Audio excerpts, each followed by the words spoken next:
As many of you know, that this evening at our Buddhist Society we're celebrating Chinese New Year.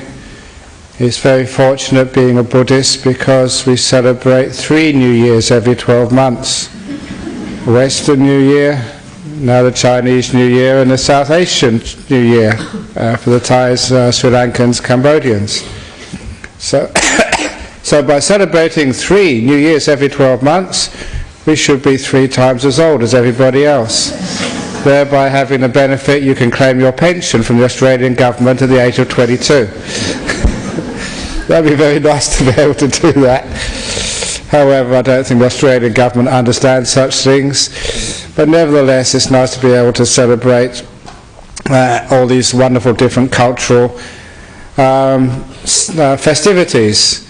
And I was trying to think of a suitable subject for the talk this evening, and apparently it's supposed to be the year of the ox, and so I was thinking something to do with oxes for this evening's talk. And many of you know I went to Cambridge, so I'm not really all that happy with oxes and Oxfords.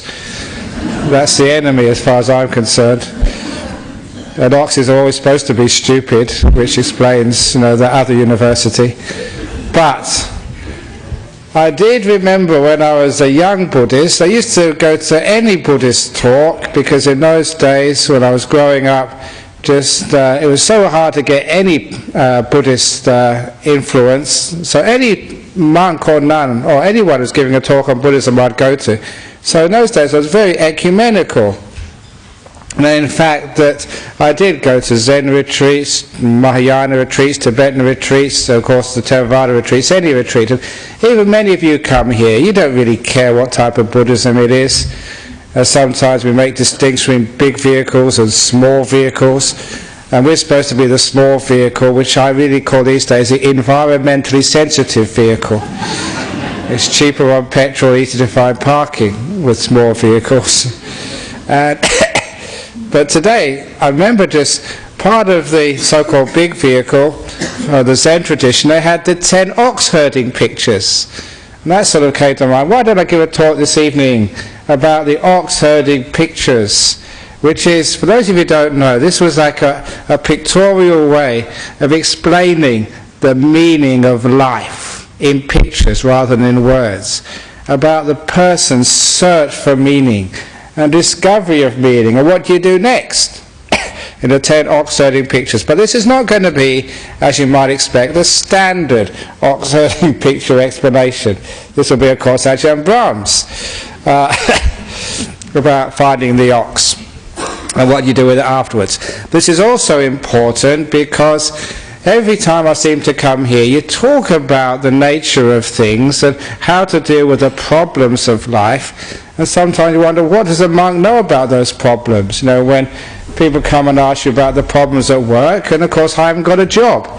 They ask me about their financial difficulties, and I haven't got a bank account. They ask me about their marital problems, and of course I haven't got a wife. The problem about their kids, I haven't got kids either. So what would a monk know? What experience would a monk have? And the reason why the monks are sitting up here, or sometimes nuns giving talks, is because what we know is about the nature of the mind and how it works.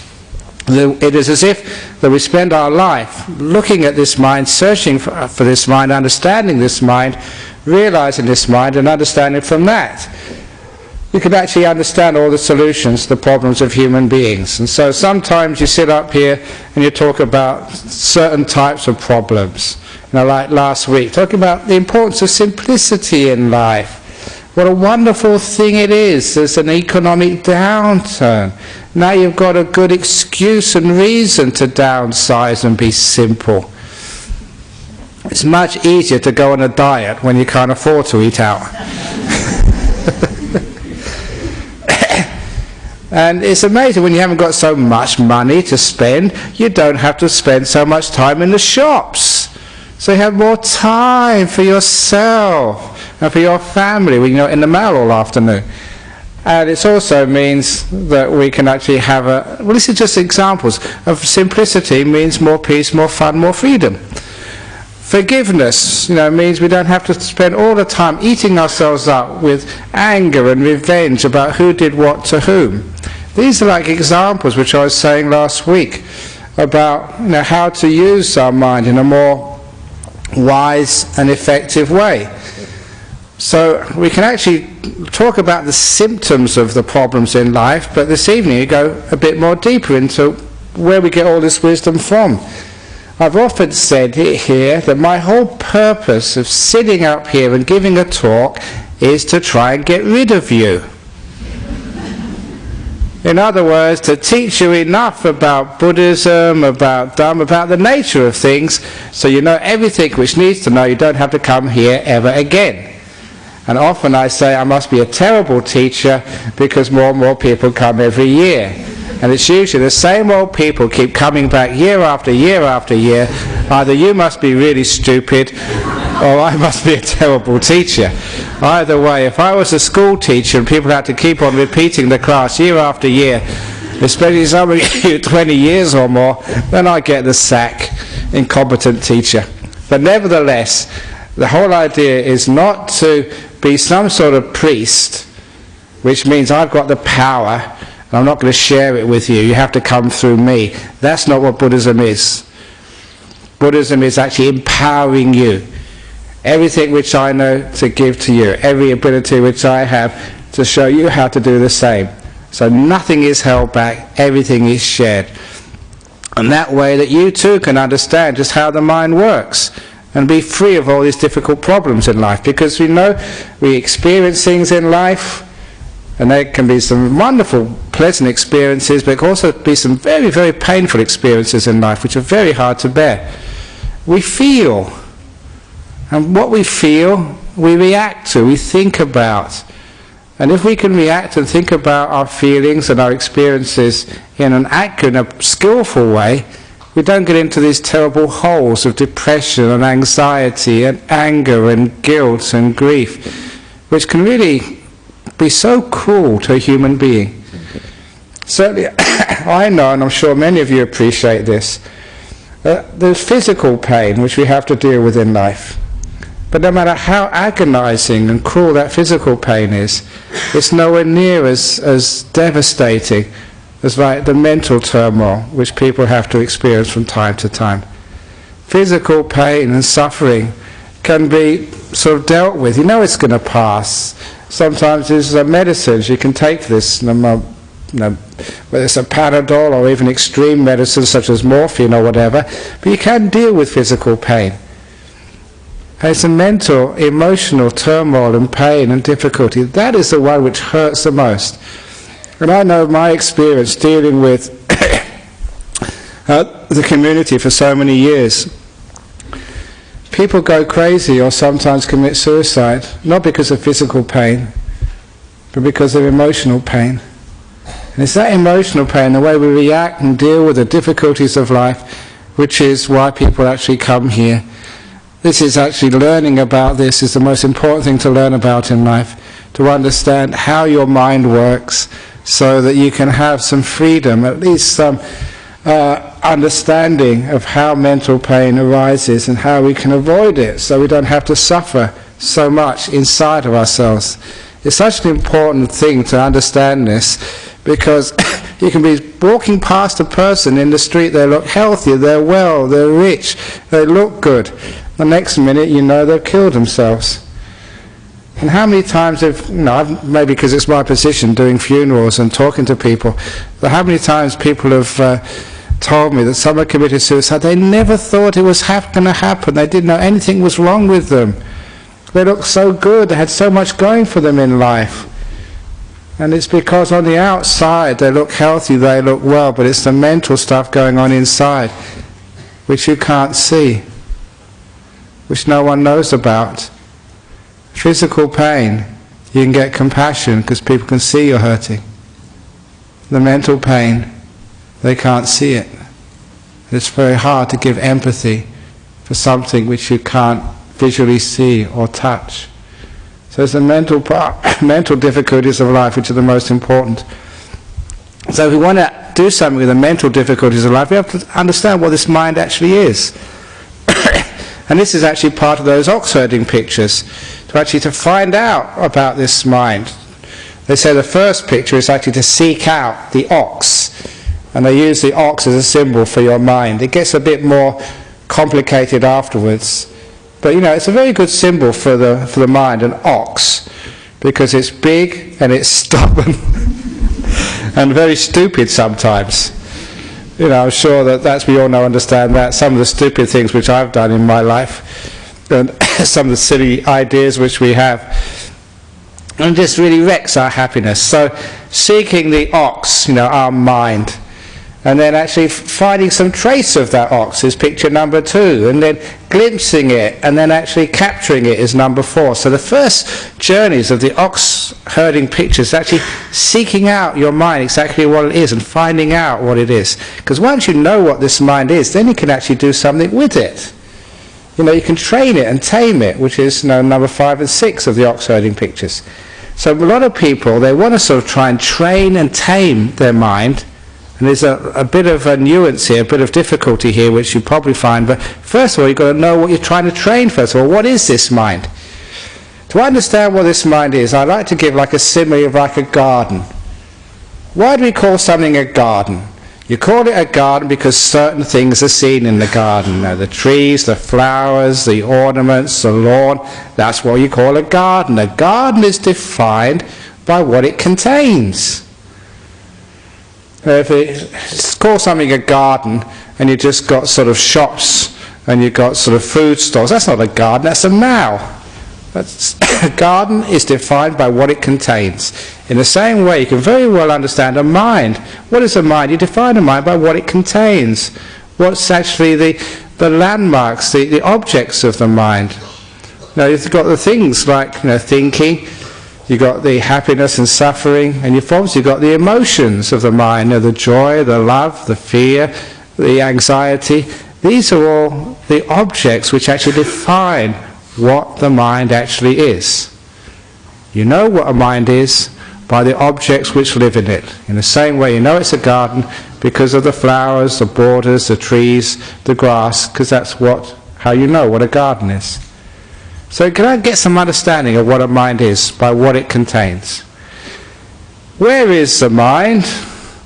A lot of times that people go searching for the mind in the body or in the head somewhere. For a lot of times in Asia, people thought the mind lived in the heart. And I was there at the time in Thailand when the first of these heart transplants were made. And people were really philosophically challenged, because they thought, wow, if you have a heart transplant, you take one person's heart and put it into someone else, when they come out of the anaesthetic, who will they wake up to be? The owner of the original heart, or the owner of the body which contains the new heart? Who would they be? And of course, we all know the answer now, they're just the same old person. Although, I've got a couple of minutes to tell a few stories, because we got a book some years ago of people who had heart transplants. It's not as cut and dried as that, because there was a few stories of people who had heart transplants and they carried some sort of memories of the previous owner of the heart. There's one amazing story. It was a young girl had a heart transplant. She must be only about 10 or 11 years of old. And after the operation, very good success. When she was sent home afterwards, so she started having nightmares, recurrent nightmares. The same scene in the nightmare all the time. So she told her mummy. Her dream was that she was attacked in a dark street and killed and murdered. And it was so recurrent that her mother sort of went to the doctor and said, there's something weird going on here. My child has got the same dream night after night, and she wakes up screaming. And of course the doctor said, it's just the trauma of the operation. It's a very heavy operation. It might have done something to the brain, but she'll get over it. Just forget about it. Take another Panadol or something. I shouldn't say things like that. I get in trouble with the doctors in this audience. But usually they say, if it doesn't go away within 2 weeks, come back again. We'll do some more tests. But I'm being cheeky, but I get away with that. But anyway, it didn't go away, so she took it further. So it kept on recurring again. so that she had some contacts in the hospital. So she did a little bit of, I suppose it's illegal, improper searching to find out where this heart came from.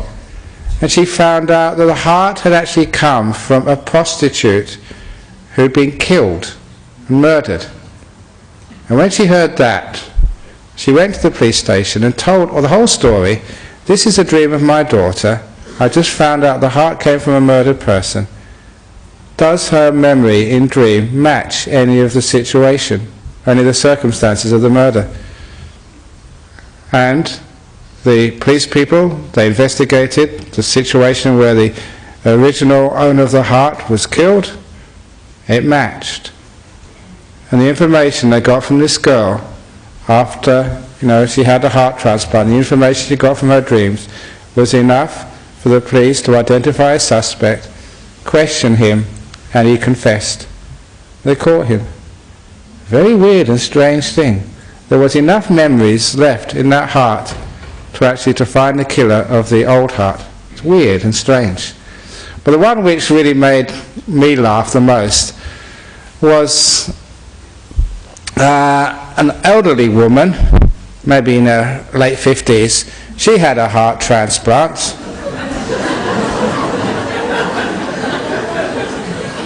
What do you mean, elderly in the 50s? Why are you laughing? It is elderly, come on. It's because most people here are in the late 50s. Come on, be honest. It's one of the first. Now you understand the nature of the mind, how devious it is. I used to have this Dharma class for kids, from 10 to 13, 14, about that age. And just as an interesting experiment in the class, I asked, how old is old? And I say, well, no, like 20, is that old? I said, no, 20 is not old. 30, they said, that's getting on a bit. I said, 40, definitely, that's old. So like for a teenager, 40 is pretty old. 50, ancient. But anyway, where was I? Oh yes, it's okay, middle-aged lady in her late 50s. You deluded people. She had a heart transplant, and after the heart transplant, her husband was actually very satisfied with the operation.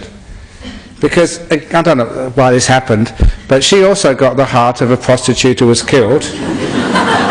And her husband was very complimentary because his 50-year-old wife, in his words, was very frisky. He was very satisfied with that. But for those of you who are going to send your geriatric husband or your wife to have a heart transplant because they're getting a bit sort of cold or whatever, it only lasts for a couple of weeks, its effect. Then they go back to normal. So I wouldn't actually suggest that for any sort of sex therapy. Now, how did I get into this? I don't know. It was talking about, oh, that's right, the nature of the mind. So what would happen if you have a brain transplant? And it's not going to be that long before they have a brain transplant. And what would happen? When you wake up afterwards, would you be the person who's containing the brain? Or would you be the person who owned the brain? Who would you end up being? Interesting, isn't it? Let's find out. But whatever, the brain is not the mind. Now I'm going to prove it to you now. This is an old little trick. I haven't done this for a long time in Dharmaloka Center. Either you, at this moment, either you're happy or you're, say, sad. I'm not happy. One of the two. If you're just in the middle somewhere, just make a choice. You're more happy than unhappy. Okay, now one of those two. Now I want you to put your hands up, your right hand up if you're happy, more happy than unhappy. Left hand up if you're more unhappy than happy. One of the two. Okay, now put your hands up, one of the two. Happy. Keep it up there. Now those of you who've got your hands up, right hand up, now with your index finger, can you point to that happiness for me? Point to it. Where is it? Can't point to it. Where is it? Waving it all around. If you're unhappy, where's that? Can you point to it? Where is it? Next time you're sad, can you point to it? Is your head sad, or is your heart sad, or is your toe sad? Where does sadness live? Next time you're in love, When you're in love, you've got this wonderful emotion of love. Where are you in love? Is it your nose in love? The thing is, each one of these things, love, happiness, sadness, grief, even anger, you can't point to these things. You can't locate them in space. You can't locate them in the body anyway. Because the reason, they don't live in the body, they live in the mind. As I mentioned at the beginning, these are the things which define the territory of a mind, like a flower or a bush or a tree defines a garden. Where you find trees and bushes and lawn, that's what a garden is. The place where happiness, sadness, fear, anxiety, grief, love, where those things live, that's called the territory of mind. You can't point to those things because the mind doesn't live in your body. Your body lives in the mind. This is the most important thing to do, to find out this mind. This is actually what those ox herding pictures do. You've got to search for the mind and understand what it is and where it is and how it is, which is basically the spiritual path. Because it's okay to understand this body, and the doctors understand this body, you sort of understand this body, you understand a lot about life, maybe not everything about life, but you know how life works, just about. There's something deeper inside which is more important, this mind, because this is actually where all the important stuff happens. Okay, you can be rich, you can be poor, you can sort of have a nice partner or be alone, you can have kids or not have kids, you can be a monk, be a whatever. That doesn't make you happy or sad. There's something else, the mind, the way you react to it, the way you think about it, the way how you feel things. This is the most important part of life. And I gave a simile, many similes. The first simile I'm going to give now, I usually just keep this for meditation retreats, but share it with everybody now. It's my simile of the emperor. Once there was an emperor, and this emperor was very, very powerful. But no one knew who this emperor was. Because every time the emperor appeared in public, it was completely clothed with 5 garments. The emperor had boots which covered his feet, his calves, I don't know if it was a he, its knees, right up to its thighs. And overlapping the boots with his long trousers, which overlapped the boots and came right up to its waist, had a jacket on, the lower part of the jacket overlapped the waist, so overlapped the trousers, went right to his wrists and right to his neck. He had gloves which overlapped the wrists of the jacket, and last of all had a helmet which completely covered the head and overlapped the top of the jacket. So every part of his or her or its body was covered. So no one ever saw who this emperor truly was, because it was always covered in the 5 garments of boots, trousers, jacket, gloves and helmet. So they never knew if this emperor was young, middle-aged, 50 or so, old, a girl, a boy, gay, indigenous, Caucasian, Chinese, Sri Lankan or whatever. They didn't know who it was, because they could never see the person. So the only way they could see it was actually find some time to take all those clothes off and find out what's inside. Now that's the simile I have for understanding this mind. The mind is like the emperor, but it's covered with what we call the 5 senses of seeing, hearing, smelling, tasting and touching. Because that's all we really understand about the world. Seeing and hearing, smelling, tasting and touching. And somehow we have to find out how to let go of these 5 senses, so we can actually see the mind itself. See the emperor, the most important thing underneath. And that usually is the job of what we call meditation. This is actually how we find and search, for the emperor, our mind. Most of you were meditating before we started this talk. You can see when you let go of the past and the future, when you close your eyes, when you become still, you go deep inside. You may have noticed, some of you, because your eyes were closed, you weren't seeing anything. When you first close your eyes, actually you see blackness. But because blackness isn't moving, nothing really going on there, actually the sense of sight turns off. As long as those dogs stop barking because of the police with their sirens, you don't hear anything. After a while, you're sitting there and you can't hear anything. The sense of sound turns off. Smell, taste turns off. And if you sit long enough, you don't even feel your body. All of the 5 senses is disappearing. And that's when you're getting closer to your mind. Which is why we meditate, to actually come close enough to take off all these garments so we can actually find out what this mind is. So this is actually these ox-herding pictures of searching for the mind and finding the mind, tracking the mind down until we can actually see this mind. Now this is an important thing to do, because this mind is actually the controller, the thing which keeps on telling us what to do, criticizing us, because a lot of the emotions are very negative emotions. It's as if there's some mind inside you always being critical, always putting you down. You do something and it doesn't work out right, you stupid monk, you stupid person, you start feeling guilty. If you keep thinking negatively long enough, you start to believe that, and you feel there's something wrong with you. You're guilty, you're bad, you're the worst monk who ever lived since the time of the Buddha. You stupid monk. Now it's very easy to get into that, because sometimes you can notice yourself getting into negativity simply because all these thoughts go on in the mind and you believe them all the time. This is one of the first things you see in the mind. You don't need to believe all this stuff which goes on in the mind. It's like none of my business. It's like chatter. It's like static. It's like the sort of stuff you might listen to on the radio, just stupid, ridiculous stuff. We're building this retreat centre over in the monastery, and because I have to go over there and look after these builders, they've got these radios on, and I just happened to be passing one of the buildings there, had the radio on, and they were talking about the Australian Open men's final, and I think, was it Rafael Nadal won or something, and they're having a conversation that's on this radio program. So, but why is it that Rafael Nadal always keeps pulling out his pants? He said he's a great tennis player, but I think we should do something about him pulling out his pants. And I think it's a wonderful thing that monks don't have to listen to this rubbish on radio all the time. And what's that got to do with a tennis match, pulling people's pants or whatever? Well, I sort of see the idiocy which people listen to all the time.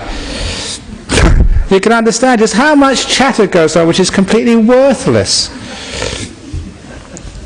So when you understand the nature of your mind, this chatter goes on like that in your mind all the time. No stupid stuff. And so after a while, when you get to know this, because we get to know our mind, then actually we can actually see just the stupidity which goes on. We can just let it go. We see it first of all. We've got to see it first of all. Once we see it's a stupid thing, we know what we're doing. It's very easy just to let it go. Oh, shut up, you stupid mind. I don't need to listen to that. So it's like you can find a little knob in the mind to sort of turn down the volume, or the mute button. You can press the mute button in your mind so it just gets shut up after a while. And you find that it's much nicer just to be silent inside. So you get into this mind, you start to mess around with it, and you find that, number one, you don't have to believe all these silly thoughts, and also that you can even have a bit of inner silence. And then you start to believe in the silence more than these ideas and thoughts which go on in the mind. Because some of these thoughts you have on in the mind, just where do they come from? That's the other thing I sort of sometimes trace the thought. Where did that come from? You can trace it back. And now most of the thoughts I have are not my thoughts. They're just other people's thoughts. They're thoughts which, all the jokes I've had, none of them are original, as you all know that. It's just something I heard a long time ago. You know, and many of them actually come from my father, because, you know, he was a great joker. And you know, he'd always be telling jokes, and so because I heard that, and because I was brought up like that, I get conditioned like that. So when I tell a joke, even if it's a bad joke, I don't really worry if people don't like it, because I know it's not my fault. I blame my father. It's just conditioning, that's all. So understanding where all these things come from. Okay, better tell one of my father's jokes. Very quick one. This is my father, nothing to do with me, but it's a monk joke. Because I remember he used to come along one day and he said, what fun does a monk have?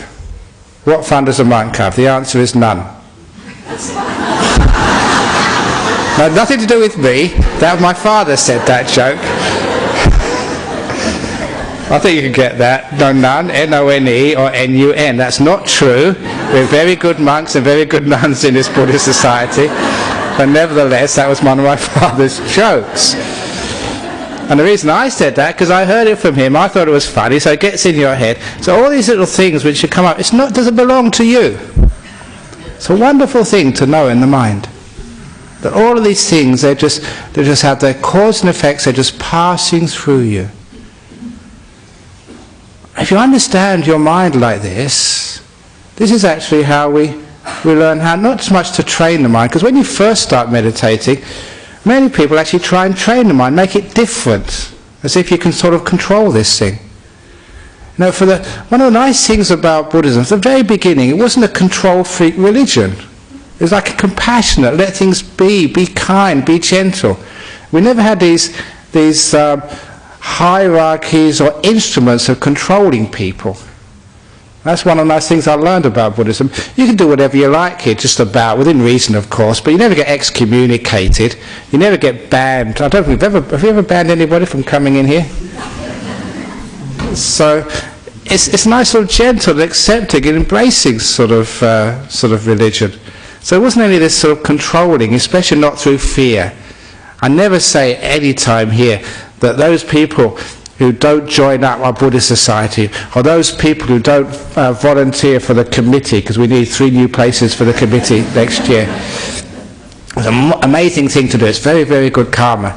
And sometimes, if I really was mean, I can say, if you don't join the committee before you die, or you're going to have a terrible rebirth, things are going to go wrong, it's very bad karma. And give all this like fear trip about if you don't join the committee next year, these terrible things will happen to you. You lose all your money, you get sort of spots on your nose, your children will be misbehaving and have car accidents. Now sometimes that's what a lot of people do, you know, to control people through fear. Because we don't do that, because there's no idea of controlling, and that's actually understanding just how this mind works. If you try and control your mind, it actually gets worse. Here's another little story. It's an embarrassing story, but I don't mind telling the embarrassing stories, because again, it's nothing to do with me, it's just conditioning, just the way things happen to be. But when I was 6 years as a monk, this was in Thailand, I found this beautiful monastery. I told this on retreats before, but not here. I think so anyway, but I've got bad memory because I am old now. I am over 50 and that's old. So I was in this lovely monastery, perfect monastery up in the north of Thailand. You know, quiet, peaceful, and nice support. People didn't really bother you over there. And I was getting some really nice meditation, having a really sort of great time as a monk. Nothing to do, just meditate all day. Peaceful, having a wonderful time. But I started to get restless. Now my mistake when I started to get restless was to try and control my mind, trying to stop it. And what happened was the restlessness got more and more and more, and I found it more difficult to meditate. And the restlessness got so bad that I started thinking what I call unmonkish thoughts. You know what that means, you know, sex, old girlfriends, romance, anything. Because I wasn't born as a monk, as I keep telling people. So I started thinking, and I thought, I'm a monk, I don't want to think like that. So I tried to stop it. And every time I tried to stop it, it got worse and worse. And I was living in this monastery alone. There was no other monk to talk to. And one day it got so bad, I got so frustrated and so sort of painful trying to fight this terrible mind of mine. And I was losing it. So the only thing I thought of, there was a big Buddha statue in the temple. Even though I don't believe in any of this superstition, I had no other alternative. I sort of bowed to the Buddha statue and basically I said, help. And actually an idea came into my mind. And the idea was, let's do a deal. Now, as a Westerner, that's what you do deals. And the deal was this, that I would meditate, I was doing breath meditation for all the day, but if I really wanted to think about, unmonkish thoughts, I'd allow myself to think about anything from 3 p.m. to 4 p.m. every day. That was my unmonkish hour, if you like. Where anything goes. Anything. So I thought that was fair enough, because I thought that if I let my mind just play around for 1 hour, the rest of the day it will behave itself. So that's what I did. Of course, it never worked out as I expected it. My mind was still as difficult to control as ever, always thinking about stupid things. And by 3 p.m. I was really tired. If you fight the mind, you really get really frustrated, tired, you lose a lot of energy. So I went up to my hut at 3 p.m. I had to keep the bargain. I'm very honest, monk. If I make a promise, I usually keep it. At least I try my hardest to keep it. So at 3 p.m. I went up to my hut, leaned against the wall, put my feet out because I was tired. And I said, okay, whatever you want to think in my mind now, sex, romance, girls, anything, whatever you want, think about it. For the next 60 minutes, my mind watched every breath without losing one. It was so easy to meditate. And I learned an incredible, important lesson from that experience. When you try and control your mind, then it goes crazy. When you let it go and let it be, when you're friends to it, then it behaves. It's a psychology of the mind. And this is actually how we understand how this mind works. The problem is we try and control things too much, especially inside of ourselves. We don't train the mind. We actually ride it. It's actually, I think that's the 7th of or 6th or 7th, I don't know, of the ox herding pictures. We ride our mind, we run with it, we allow it to go. And the wonderful thing is, when you make peace with your mind, when you're kind to the mind, all the problems tend to disappear.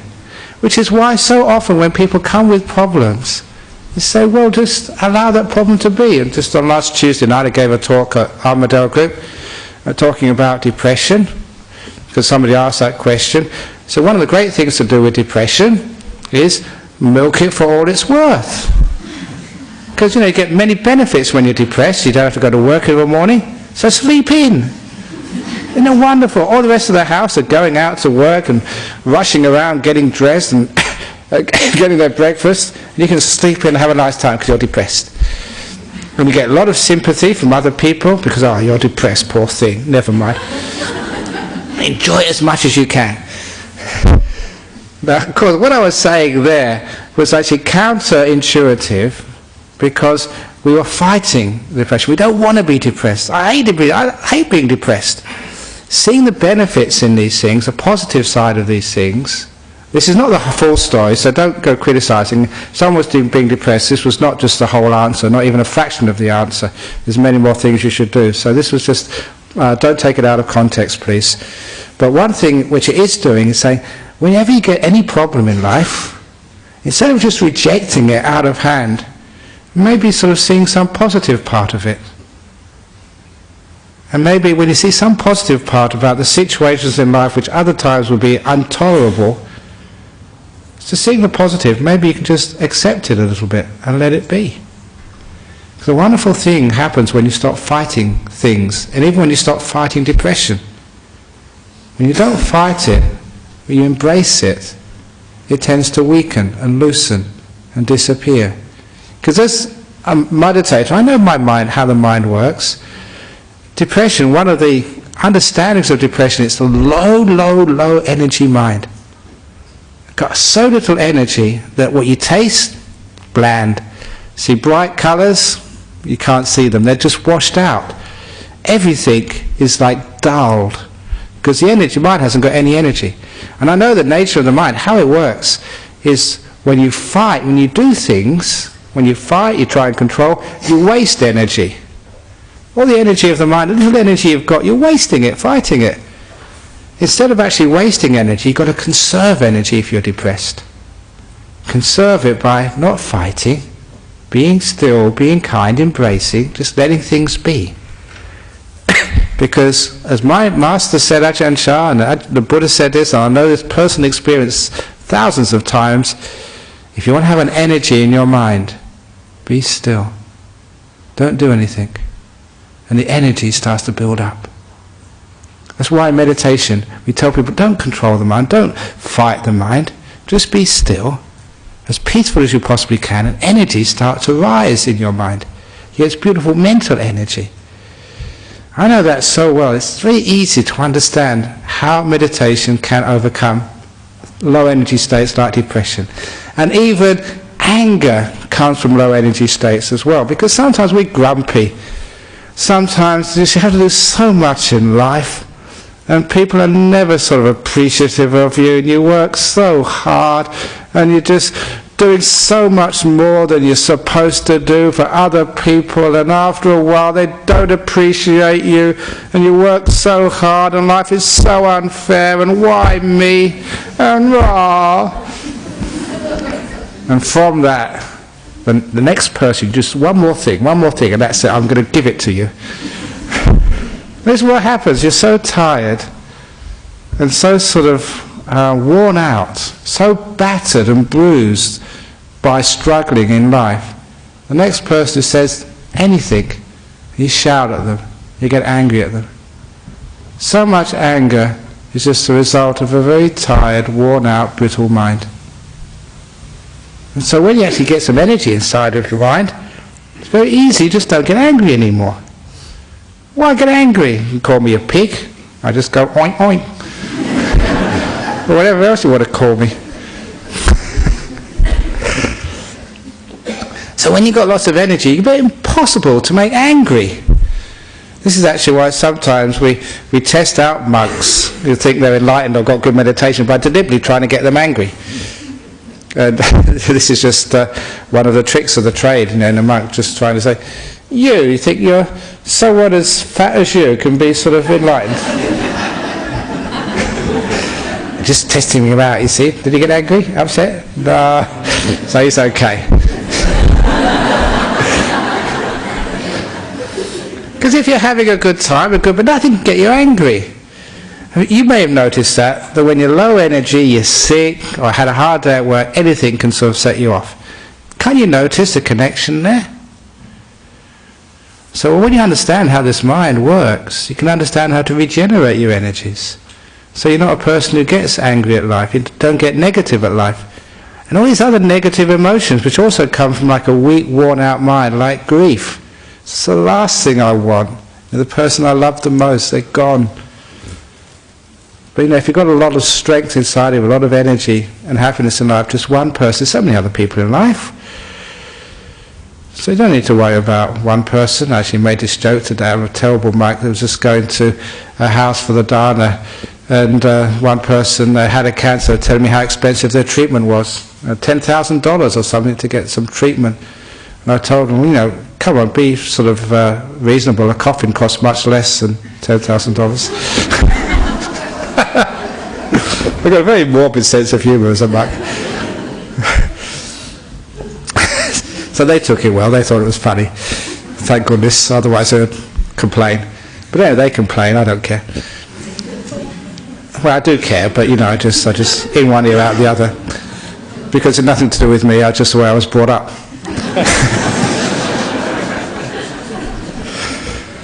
So, that way you don't get upset when people criticise you, you don't get upset about grief, you don't worry so much when you've got lots of energy. Have you ever noticed just how the negative emotions just can't come up? So you understand how this mind works. When you understand how this mind works, you get a lot of freedom. You don't fight, you learn how to be with things.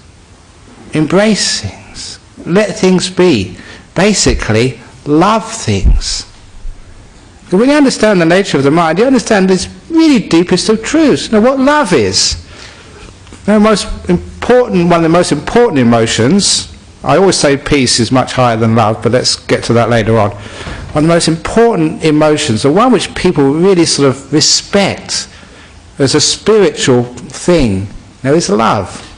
No matter what religion you are, like love is something which is very high, respected, and you feel that this is important, this is real, this is close to the ultimate meaning of life. So what is it? So here you understand the different types of love. You've got the love of just boy meeting girl and falling in love. And they say, you're my soulmate, the most important person in the whole world for me. My whole life is just devoted to your happiness. That's the only thing I ever want in your life, for you to be happy. My happiness is nothing, I just want to serve you.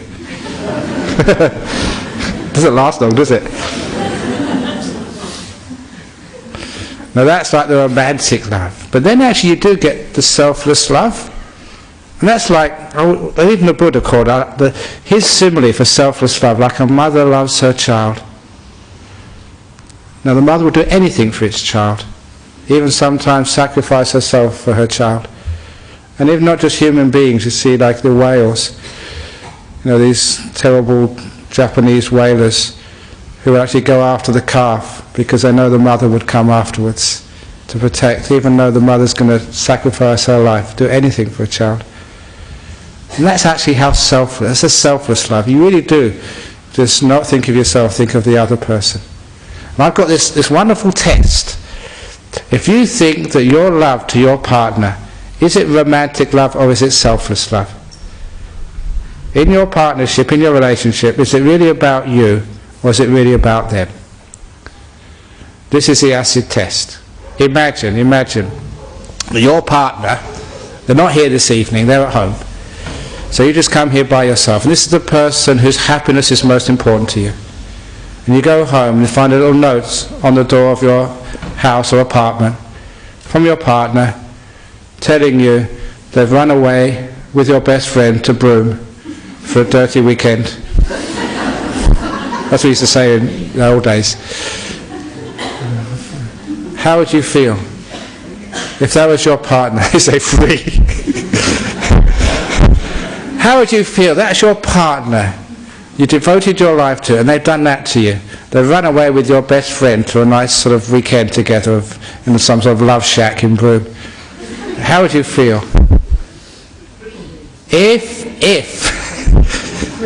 If you thought, wow, I'm so ecstatic that my partner is having a wonderful, joyful weekend, that they're even happier with my best friend than me.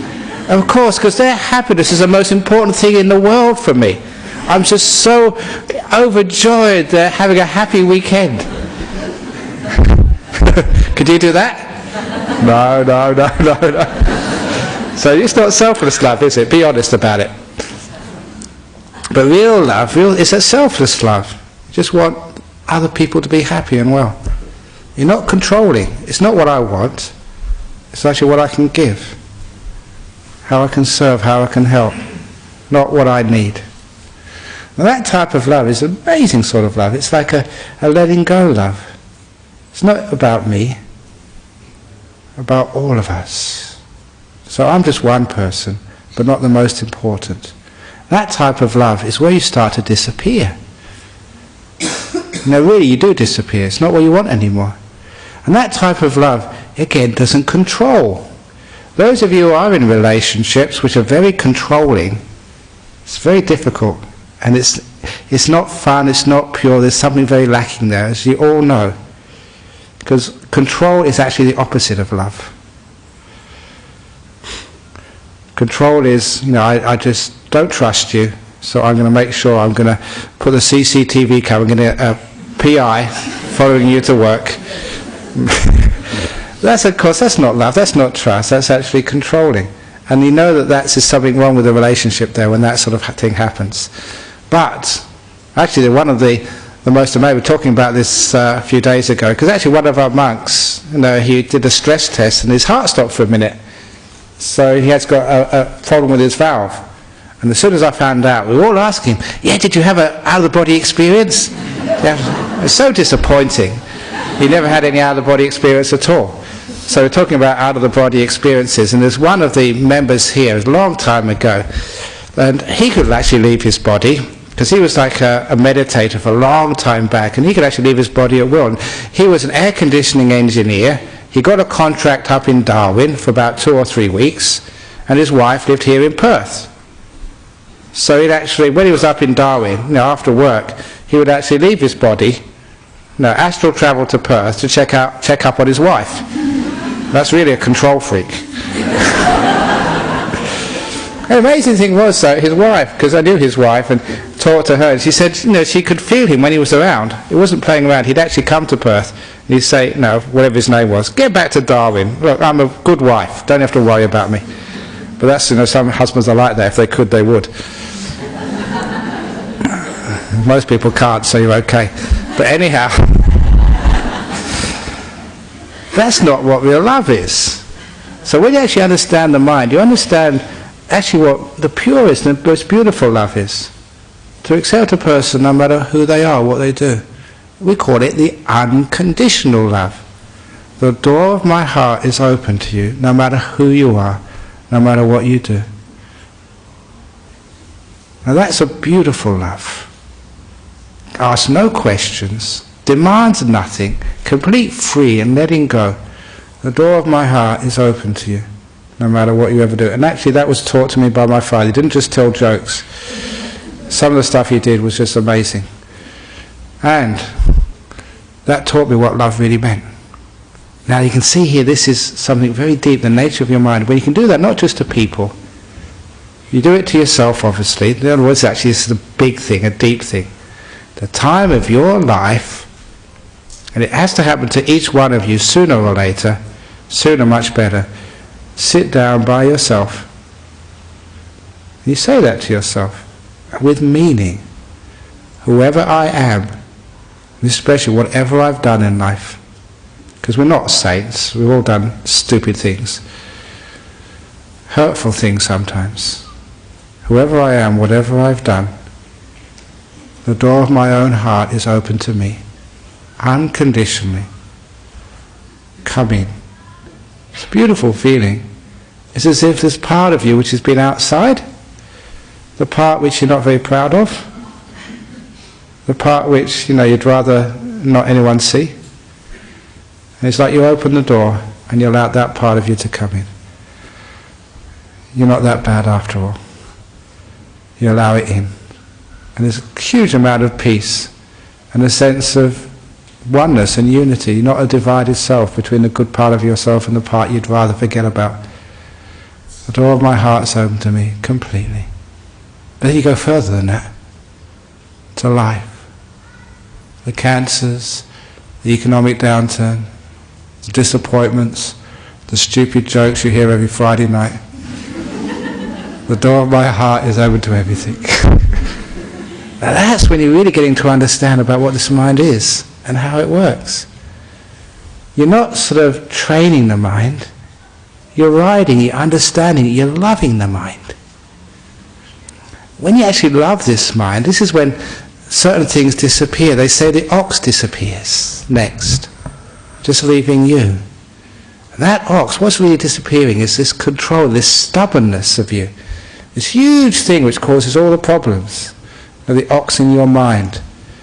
The stubbornness which always wants to control and fight and get its own way. When that disappears, when your craving and wanting and desires and all this stuff sort of start to lessen, you become a much easier person to live with. It's all this, what I want, what I need this, I don't want that. That's the stuff which causes all of the business in the mind. What do you want anyway? What everybody really wants is just a bit of peace and a bit of love. That's all they want. And we just go into crazy ways of trying to get that. And instead we just, how about loving oneself? How about being at peace with oneself? You don't need any money to find peace. You don't need other people to find love. It's inside you already. So if you can't find a partner inside, at least you can love yourself. That's why, as a monk, I've spent a lot of time in solitude, but I'm never lonely. Because wherever I go, I always have my best friend with me. Me. I can get away from other people, but I can never get away from myself. And I really mean this. As a monk and living in solitude, you learn how to accept yourself, be kind to yourself, and love yourself. The door of my heart's open to me. So to do that, I do this. Wake up in the morning. Who's the first person you see when you wake up? Not your partner, you. So I always say in the morning, good morning me, here I am again, have a great day. Why not? It's not a stupid thing to do, it actually works. So say good morning to yourself, have a great day me, here I am again. And the last person I see before I go to sleep at night, me again. Okay, we've had a great day tonight, together. See you tomorrow morning. Have a nice week. No, I do that because I love me. I've got to stick with me. I've stuck with me. You can get divorced, these days, but I don't know how you can get rid of yourself. No lawyer's ever figured that one out yet, but give them time. So you can actually learn how to be free and accept yourself. So when you learn how to be loved, a lot of you disappears. The negative part of you disappears. And then, if you really go deep, you go so silent, even you disappear. Because a lot of love is selfless. You go back to the emptiness of the mind, when everything becomes so peaceful. Shh. So still. And isn't that nice? It's actually the love leads to the sense of peace, which leads to stillness. That's why I say the peace is higher than love. It's like love is the path to peace. It settles all the business. It accepts people, accepts life, makes peace with things. We've got a choice, make love or make war. And I don't mean sort of with armies, I mean with life. If we make war, we get what Mr. Bush called collateral damage. Headaches, migraines, cancers, heart disease, loneliness, anger. That's collateral damage of making war with life, especially making war with ourselves. We can make peace. So when we make love, then we have peace. We accept the differences in people. We accept the divergencies of religions and ideas. Who cares about what you believe in? We can still be friends. I don't care if you're a Muslim, a Christian, a Buddhist, Mahayana, Hinayana, small vehicle, middle vehicle, or no vehicle, bicycle, or however. You can still love a person and respect it. Why not? You see, that type of love, that sort of completely transcends all the different dogmas and ideas and theories. When people think too much, that's when they argue. When people are more still, that's when they come together in peace. So peace is what unites. So the peace, love leads to this beautiful peace, is stillness, outside and inside. And that's actually, I don't know, it's the 8th or the 9th. Then you understand the source of things. You know what the source of things means? That's called Dharma. Sometimes, I don't know if you know what Dharma means, it's called Dharma Loka. Dharma, we keep on talking about the Dharma, but Dharma means the source of things. Actually the law, where everything comes from. Not like a God, but just the core, you understand how things work. That's Dharma. So if you want to know what Dharma is, whatever you're experiencing now, going back to where it comes from, the source of things. This is called Dharma. Like, good example, I used to watch these movies when I was a kid, and in these cinemas in London, people would always be smoking. When they smoked, you'd see the whole auditorium was filled with smoke. You see this cone of light. So on the screen was a movie, and this cone of light, I would actually trace it back, look back, and I'd see the cone of light was originating from a little box in the back of the movie theatre. A little guy was sitting there by this machine. It was just plastic, just with the light shining through it. When I actually saw that film, went to its source, I never got scared when the monster came on, because I know it was just plastic and light, that's all it was. So when I understood this, I understood what was going on. And so I didn't get sort of so caught up with the movie. When you understand the source of things, you don't get so caught up with what happens in life. So you get the sack, it's just things happening on the movie. It's just like life going on, it's no big deal. So, you sort of get cancer, no big deal, it's just a body doing its thing, just life happening. So you win $30 million in the lottery, it's just no big deal, just small stuff, but make sure you remember the donation box in the back of it. So it doesn't really matter what happens. So it's not a donation box. We don't have donation boxes in Buddhist temples. We have letting go boxes. And then the last of those ox herding pictures, having understood all of this yourself, understand what peace and love is. And of course you just come back and share it with your friends. And you don't have to be a monk to be a teacher. A teacher is just someone who shares their peace and their love with other beings. And the nice thing about that last, I always remember that last photo, it's just a guy with just a guy or a girl, doesn't really matter, just with a pole with his belongings on his back, just in a little bag. Because one of the signs of getting there in the end is like being simple. You don't need that much to be happy. What you really need is a bit of peace, a beautiful idea of what love is. That's all you really need. That's the only possessions you really need. Wisdom, peace and love. So if you have those things in your heart, then you're the richest person in the whole of the world. And if you have peace and love and a sense of wisdom in your heart, then there's no such thing as depression or economic downturn. That's just out there in the world. Inside, you're always secure, safe, free at last. So in these economic turbulent times, please understand what's most important deep in your mind. And then whatever happens in the world, you'll be free, you'll be peaceful, you'll be happy. And that's something the economy can never take away from you. The 10 ox herding pictures on this celebration of the year of the ox. So may your ox of a mind be understood, be freed, be liberated, so you too can be an enlightened being in this year of the ox. Thank you for listening. Thank you.